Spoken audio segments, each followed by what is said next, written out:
बारे में सबसे पहले सरकार के इस फैसले से हम लोग बहुत आहत हुए हैं, क्योंकि हम लोग यहाँ इस राज्य सरकार में नौकरी के लिए बहुत ही मतलब सोच के आए थे कि बहुत अच्छे से कार्य करेंगे।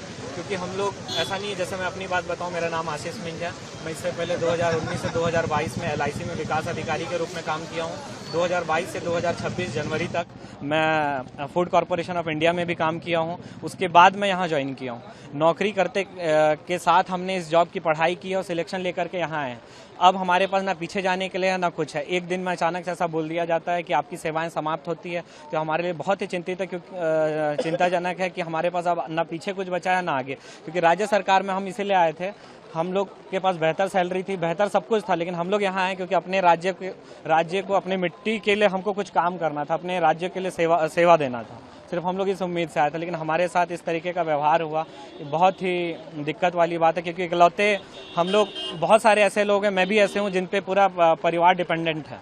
बिल्कुल आप सही बोल रहे हैं, ऐसा बोला गया था, लेकिन ऐसा कहीं बोला गया था कि सबको अगर किसी एक पकड़ा जाएगा तो सबको इसकी सजा दी जाएगी।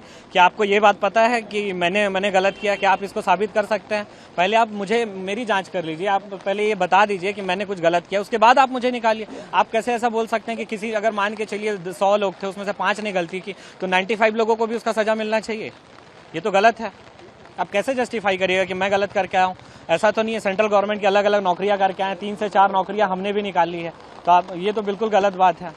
मैं बता दूं, हाँ, JSSC CGL के तहत लगभग 7 पोस्टों की जो है बहाली हुई थी। ASO, CI, BSO, BWO, LEO, planning assistant और JSA।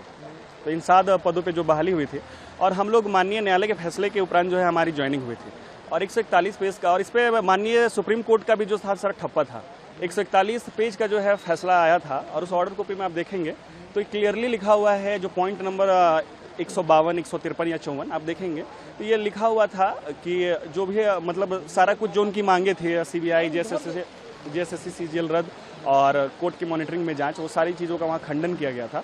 और लास्ट पॉइंट जो जजमेंट कॉपी है, उसमें साफ लिखा हुआ है कि जो भी दोषी पाए जाएंगे उन पर कार्रवाई होगी। तो मैं माननीय CM साहब से ये सवाल करता हूँ कि जो मेरे एडमिट कार्ड या जो नियुक्ति पत्र में ये लिखा हुआ है कि जो दोषी पाए जाएंगे उन पर कार्रवाई होगी, अगर मैं दोषी हूँ तो मैं चाहता हूँ कि मुझे प्रोजेक्ट भवन के सामने फांसी पे लटका दिया जाए। अब आप लोगों का नेक्स्ट स्टेप क्या होगा? नेक्स्ट स्टेप हमारा न्यायालय पे भरोसा है, न्यायालय पे भरोसा है, और हम लोग कर क्या सकते हैं, न्यायालय पे जाएंगे। लेकिन ये CM साहब उनको एक बार जरूर से प्रयास करना चाहिए, सोचना चाहिए। मैं यही आग्रह करूंगा, क्योंकि माननीय CM साहब का ही ये वक्तव्य था कि अगर आपके इरादे नेक हो और ईमानदारी से प्रयास कीजिए तो आपको सफलता मिल ही जाती है। तो हम लोग बहुत ईमानदारी से प्रयास किए थे सर। लगभग 600 से 800 इस नियुक्ति में ऐसे भी लोग हैं जो 4 जगह 5 जगह सर्विस अपनी दे चुके हैं, सेवाएं दे चुके हैं, और ये किसी का दूसरा, तीसरा, चौथा, 5वां जॉब था। अब बताइए नहीं, कैसा न्याय है?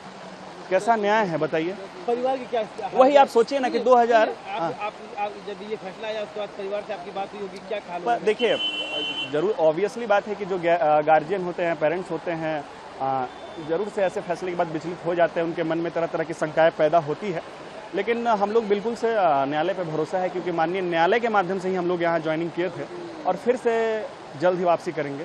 और आप एक चीज़ मैं बता दूँ, आप ये नेचुरली या साइंटिफिकली ये कहा जा सकता है कि आप देखिए, जब से कल फैसला हुआ है उसके बाद से निरंतर बारिश हो रही है, तो आप कह सकते हैं कि आसमां भी रो रहा है, जो जेनविन छात्र थे उसके वजह से।